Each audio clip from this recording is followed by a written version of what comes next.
Normally around the end of February and first week of March, the Army Corps of Engineers begin releasing water from the 6 reservoirs in the Dakotas and Montana on the Missouri River.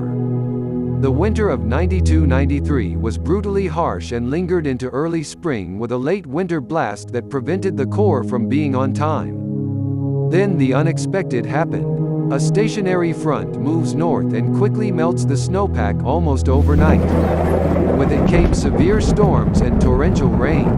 It was just about the last thing the Corps needed. The stationary front eventually stalls out and meanders from Minnesota to Arkansas about every 3 to 4 days. Each time the front brought heavy rain over the region it was at that day. The Missouri River stayed at near flood stage all spring into late May. Riverside officials kept an eye on the river, but their focus was choosing just the right gambling company. That decision was made on June 1st. Mayor Betty Birch would say, "It's a big night for us. But it was tough. I believe it's the hardest thing I've ever had to do since I've been mayor." By late June, the Corps had no choice but to open the gates more at the last stop between here and there.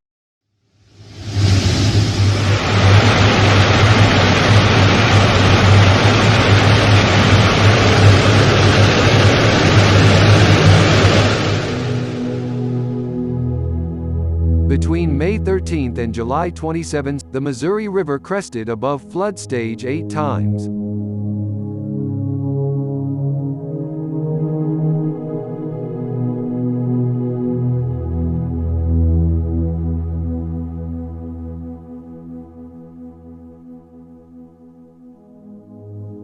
George Flaws, Larry Reese and Marty Rowe manned the mobile command center that was set up on the northwest corner of Vivian and Gateway. Vivian Road was now underwater at High Drive, where from there to Gateway had to be done by Northwood Road and to the I-29 exit. Permits were given to Riverside residents and business owners to hang from their rear view mirrors. Different color permits meant different things. This was necessary to prevent looting.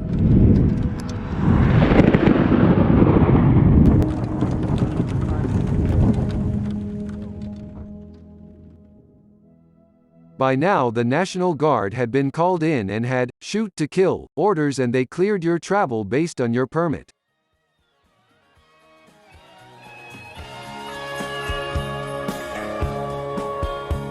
Mr. Young made his last visit to the store the Thursday before the crest.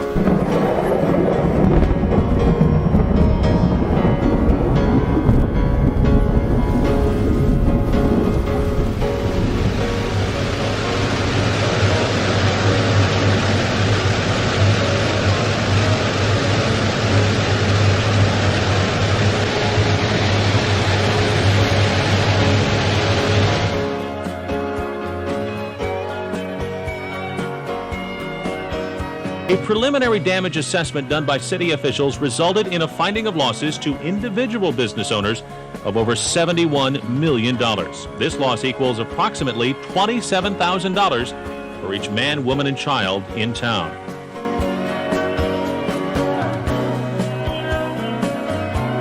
We owned a business on Tullison Road just north of where Argosy is today. It had been a week since we'd been there, and back then we were able to drive. This time it would be by boat. We got permission and headed out. It was about the scariest ride I ever had.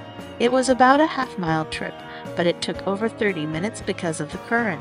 There were trees, boards, and everything you could imagine that could float to avoid. We got there and floated around the building, and I couldn't take it anymore and wanted to head back. We had lost all the product we had stored. Somebody told us before we left to watch out for snakes, so my eyes were scanning the water.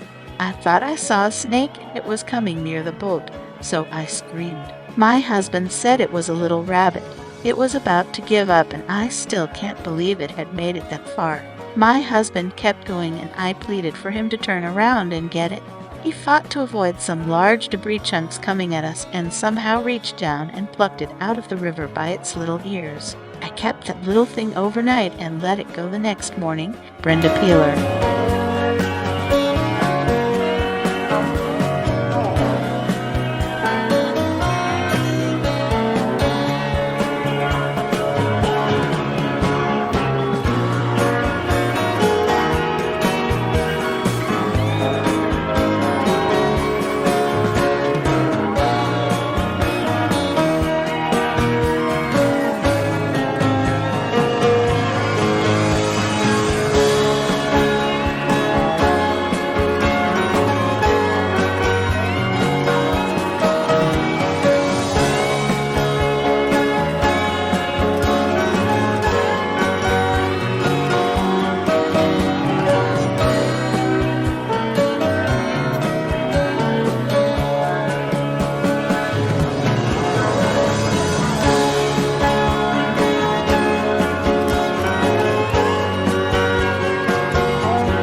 It was 2 days before the crest. The water was up to I-635.